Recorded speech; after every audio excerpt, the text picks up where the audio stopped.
சிவகங்கை மாவட்டம் காளையார் கோவிலில் மருது பாண்டியர்களின் 224வது குருபூஜை விழாவை முன்னிட்டு பெண்கள் பலரும் பால் குடம் சுமந்து வந்து வழிபாடு செய்து வருகிறார்கள். அது குறித்த அண்மை செய்தியை தற்போது பார்த்து வருகிறோம்.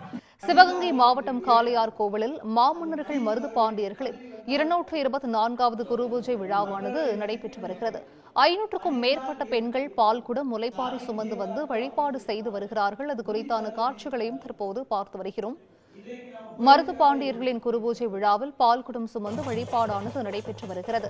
மருது பாண்டியர்களின் 224வது குருபூஜை விழாவை முன்னிட்டு பெண்கள் பலரும் பால்குடம் சுமந்து வந்து வழிபாடு மேற்கொண்டு வருகிறார்கள். இது குறித்த அண்மை செய்தியை பார்க்கிறோம். சிவகங்கை மாவட்டம் காளையார் கோவிலில் மாமன்னர்கள் மருது பாண்டியர்களின் 224வது குருபூஜை விழா வெகு விமரிசையாக நடைபெற்று வருகிறது. கூடுதல் விவரங்களை செய்தியாளர் பாபு சரவணன் வழங்கிட கேட்கலாம். பாபு சரவணன், வணக்கம். இது குறித்தான முழு விவரங்கள். வணக்கம் சிந்துஜா. சிவகங்கை மாவட்டம் காளாறு கோயிலில் மாமன்னர் மருது பாண்டியர்களின் 224வது குருபூஜை விழா இன்று நடைபெற்று வருது. இதில் மாவட்டம் முழுவதும் பாதுகாப்பு பணியில் 2200 காவல்துறையினர் பாதுகாப்பு பணியில் ஈடுபட்டு வர்றாங்க. கடந்த 23ஆம் தேதியிலிருந்து 30ஆம் தேதி வரைக்கும் ஊரடங்கு உத்தரவு 144 தடை உத்தரவும் மாவட்டம் முழுவதும் பிறப்பிக்கப்பட்டுள்ளது.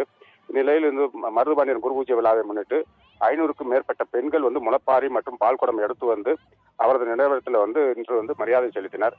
அதனைத் தொடர்ந்து அரசியல் கட்சி பிரமுகர்களான பாஜகவை சேர்ந்த நயினார் நாகேந்திரன், நாம் தமிழர் கட்சியை சேர்ந்த சீமான், அதிமுக ஓபிஎஸ் அணியிலிருந்து ஓபிஎஸ் போன்ற அரசியல் கட்சி பிரமுகர்களும் மருதுபாண்டியர் நினைவிடத்தில் இப்பொழுது மரியாதை செலுத்த உள்ளனர்.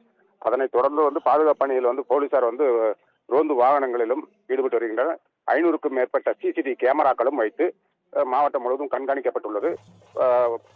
அந்த பகுதியில் உள்ள பள்ளிகளுக்கும் காளையார்கோவில் சுற்று வட்டார பகுதியில் உள்ள ஒன்றியங்களில் உள்ள பள்ளிகளுக்கும் இன்று விடுமுறை அளிக்கப்பட்டுள்ளது. சிந்துஜா, விவரங்களை வழங்கியமைக்கு நன்றி பாபு சரவணன்.